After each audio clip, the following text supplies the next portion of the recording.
là encore, je vais reprendre une approche historique. Il y a eu, dans le passé, un État qui a existé dans à peu près les frontières actuelles de l'Algérie. C'était le royaume berbère des Macéciles, au IIe siècle avant Jésus-Christ. Et ce royaume, ensuite, a été détruit par Rome, dans la grande politique romaine de Nord-Afrique. Et depuis les Macéciles, il n'y a plus eu d'État dans les frontières actuelles de l'Algérie. Ce qui ne veut pas dire qu'il n'y a pas eu de brillantes réalisations. Il y a eu des réalisations extraordinaires. Par exemple, Tlemcen, Bougie. Mais, et ceci est fondamental, Tlemcen et Bougie n'ont jamais constitué un État, alors que Fès et Marrakech ont constitué l'Empire marocain. Oui, c'est là, on est. Alors pourquoi Tlemcen et Bougie n'ont-elles pas débouché sur la constitution d'un État? Tout simplement parce que c'est le problème du Maghreb central. Le Maghreb central qui est pris en étau entre le Maroc et Tunis. Et toute l'histoire du Maghreb central va être une histoire de tentative de survie entre les deux pôles, oriental et occidental, qui l'enserrent. Et les seuls moments d'autonomie de Bougie ou de Tlemcen vont être les moments d'affaiblissement du Maroc ou de Tunis. Et à aucun moment, il n'y a eu, si vous le voulez, une mayonnaise qui a pris. À aucun moment, il n'y a eu une synthèse. À aucun moment, ni Tlemcen ni Tunis n'ont été la matrice unificatrice, comme le furent, sous des dynasties différentes, Marrakech ou Fès. Et ça, c'est essentiel. Ça, c'est fondamental. Si vous voulez, c'est la grande vision historique que l'on a. Ensuite, arrivent les Ottomans. Et les Ottomans, en Algérie, dans ce qui va être l'Algérie, vont avoir une politique totalement différente de ce qui va être la politique en Libye, par exemple. Parce que contrairement à ce que l'on pourrait croire, ce qui va devenir l'Algérie, le vilayet d'Alger, n'a jamais été pour les Turcs une possession oubliée et secondaire. Ça, c'est totalement faux. Ça a toujours été un point essentiel. Alors, un point essentiel, déjà, dès le début, contre le Maroc. Parce que si l'Europe a échappé à la conquête turque, merci au Maroc. Merci au Maroc. Parce que la conquête turque va buter sur la Moulouya. Elle va buter sur la Moulouya. Et la paradoxe de l'histoire, c'est pour ça qu'il faut prendre quand même de la hauteur et il faut avoir une vision qui sort des clichés et qui sort des à peu près. Je fais une parenthèse sur la manière dont les Turcs vont être vaincus sur la Moulouya. Ils vont être vaincus par qui sur la Moulouya? Par l'alliance de qui? Du Maroc et de l'Espagne. L'Espagne qui, quelques décennies avant, a procédé à l'expulsion des Morisques et qui va se retrouver partenaire militaire avec le royaume du Maroc contre l'invasion turque.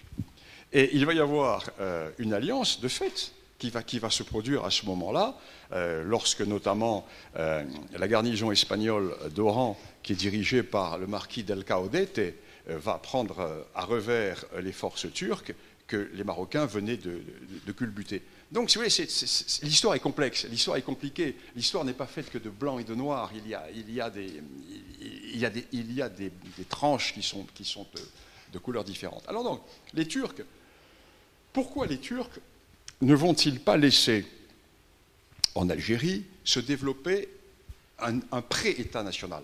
Ce qui va se passer en Tunisie, ce qui va se passer en Libye, et en Égypte largement, mais pour d'autres raisons.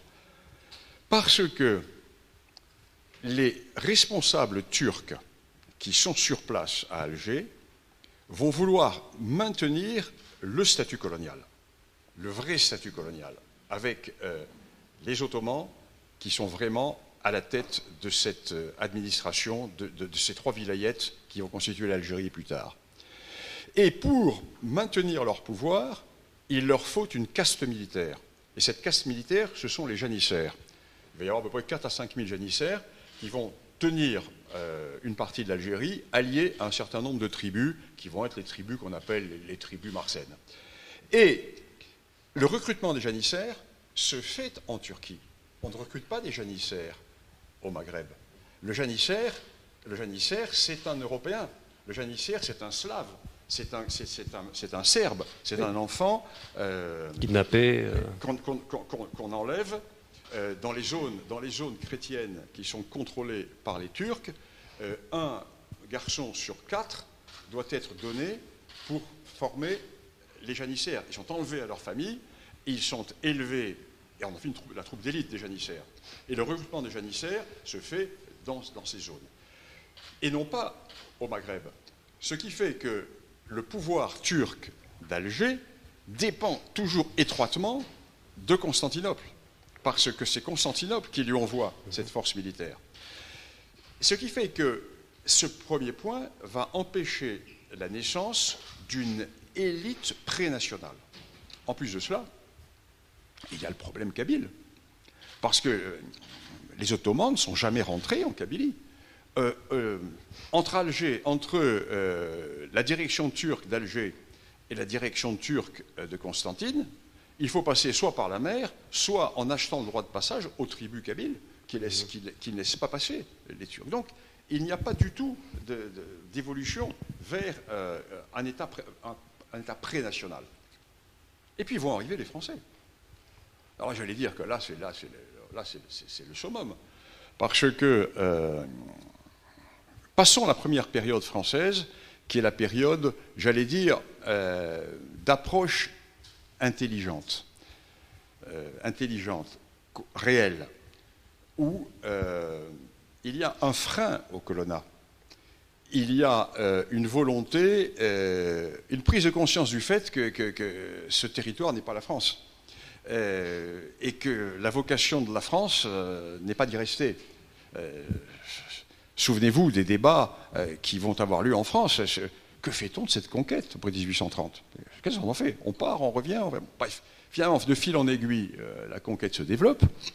Et la grande catastrophe pour l'Algérie, ça va être la fin de l'empire de Napoléon III. Parce que l'empereur Napoléon III avait une vision très, très décentralisée. Il disait, bon, une formule qui est fausse, parce que je veux être l'empereur des Français et des Arabes. Alors en Algérie, ce n'était pas des Arabes, c'était essentiellement des Kabyles, des Berbères. Mais il avait cette vision, je veux dire, ethno-différentialiste. Ce qui est le propre de toute logique impériale, contrairement à l'État-nation. Et l'État-nation arrive après 1870, c'est-à-dire la République.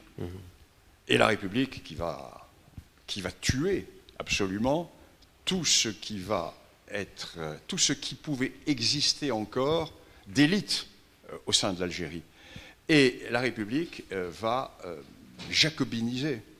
La République va vouloir transformer les Algériens en Français. C'est-à-dire toujours cette mission universaliste, massificatrice, etc. Une parenthèse sur Lyautey.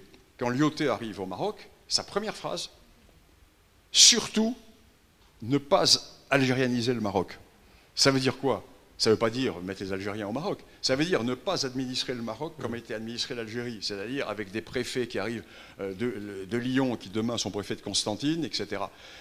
Suppression des bureaux arabes, etc. Donc, la victoire qui va être donnée à la colonisation massive, à la colonisation égalisatrice, à la colonisation républicaine, qui va faire que les élites algériennes qui restaient, qui étaient les élites tribales, etc., vont être massifiées dans la République.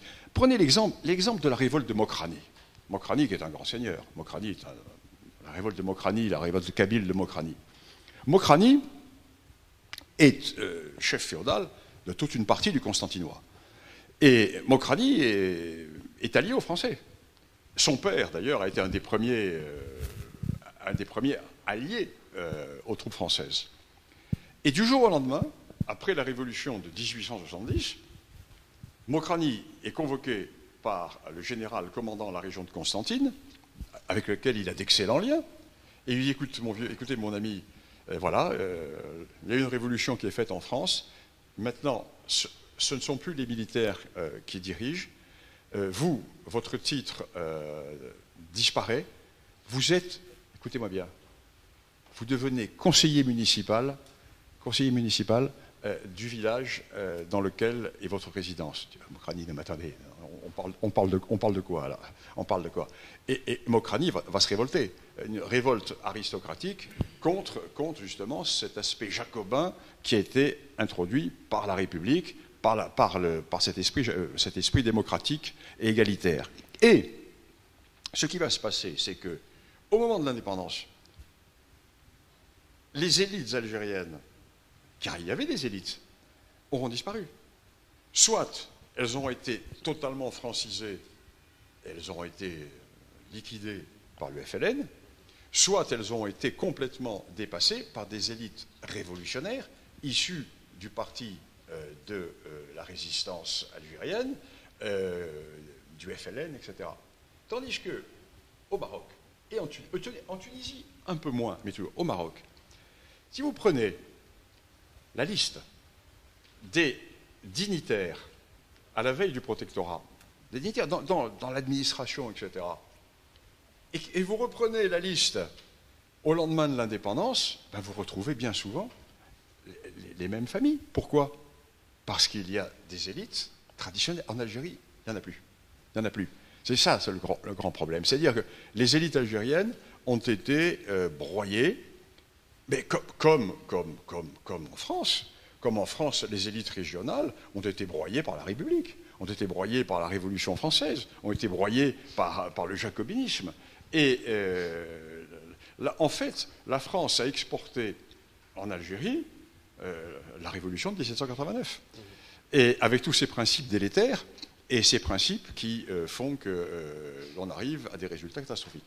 Et j'allais dire, heureusement pour le Maroc, que l'IOT est arrivé plus tôt.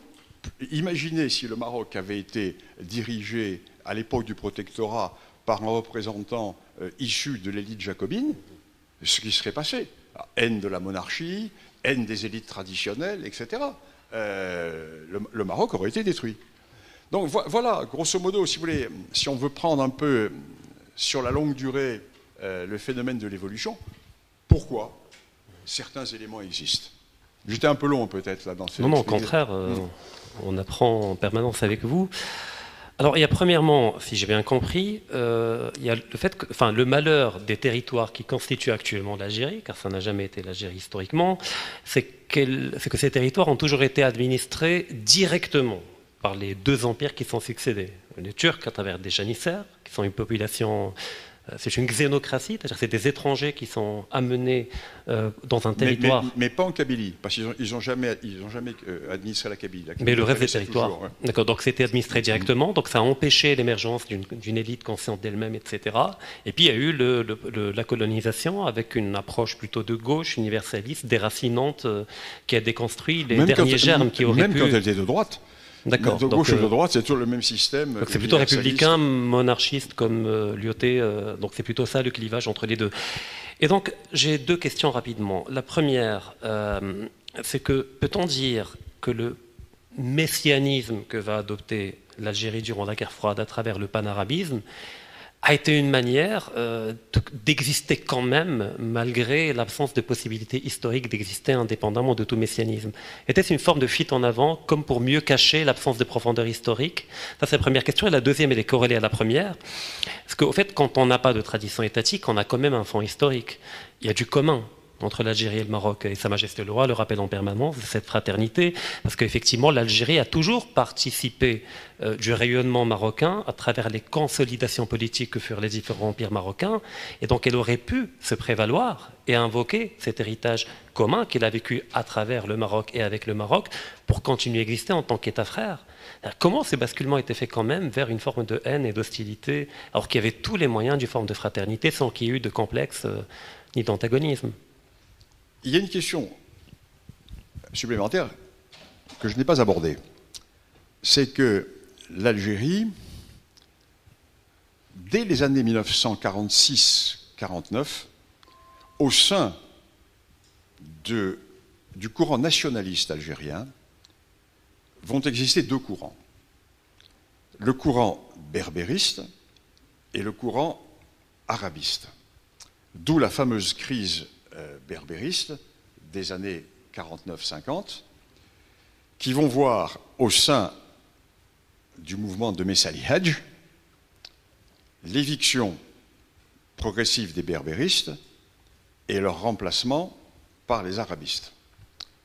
Il y avait deux approches qui étaient les suivantes. Les nationalistes d'origine berbère, les Kabyles, orésiens, disaient, avant de lancer le mouvement d'indépendance contre la France, nous devons définir entre nous quelle sera la définition de l'Algérie de demain. L'Algérie sera-t-elle un État arabe ou un État arabo-berbère ou un État berbéro-arabe? Sacrilège, sacrilège pour les arabistes. Ce qui fait que les arabistes vont l'emporter. Au sein du courant berbériste, il va y avoir une sous-division qui va dire, bon, la priorité, c'est l'indépendance, on réglera ça entre frères après l'indépendance. Et les berbères se sont fait rouler dans la farine par le courant arabiste. Et ce courant arabiste va développer une fausse histoire, dès le début. Une fausse histoire qui va être la suivante. L'Algérie a toujours existé depuis l'islamisation, c'est-à-dire depuis le 8e siècle, grosso modo, et à partir du moment où les Berbères se sont convertis à l'islam, ils font partie de la nation arabe. Donc, ça a été le moyen pour l'Algérie, je réponds à votre question, de tenter de dépasser deux problèmes.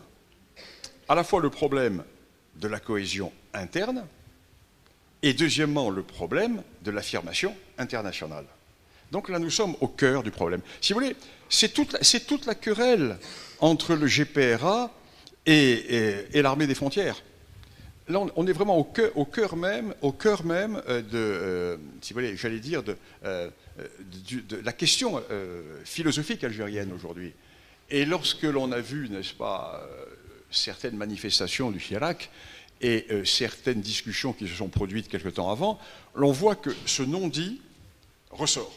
Ce non-dit ressort. Parce que, reprenons encore l'histoire de l'Algérie. Le congrès de la Soumam était un congrès qui définissait une Algérie algérienne indépendante qui était laïque et pluriculturelle. Ce qui fait que le courant arabiste qui va être incarné ensuite par les gens comme Ben Bella, comme toute l'équipe autour de lui, va dire mais non, c'est une tentative berbère, et ils vont donc liquider. Ils vont se réclamer ensuite, bien sûr, du congrès de la Soumam, mais en le vidant complètement de sa nature. Et depuis quelques années, si vous suivez bien la politique algérienne, on revient sur l'idée de la Soumam. On revient sur l'idée du congrès de la Soumam. Et c'est pour cela que l'État actuel algérien, comment dirais-je, le système algérien ne peut pas le supporter. Parce qu'il sait très bien que si ce courant l'emporte, c'est leur rente de situation qui disparaît. Et c'est leur éviction. Parce qu'ils ne tiennent que par comment dirais-je, ils ne tiennent que par cette manipulation. Et le peuple algérien, la partie consciente, le sait très bien cela, le sait très bien. C'est pour ça que le système algérien est fragile, et plus il est fragile, et plus il se durcit. Et plus il se durcit, et plus il lui faut des boucs émissaires. Et plus il lui faut des boucs émissaires, et plus on a les deux adversaires, les deux boucs émissaires traditionnels, c'est-à-dire tantôt l'Algérie, tantôt le Maroc, tantôt la France. Alors, on dirait, avec la France, c'est facile, parce que les élites françaises sont des élites qui vivent couchées, tandis qu'au Maroc, c'est un peu plus difficile, parce qu'il y a plus de colonnes vertébrales.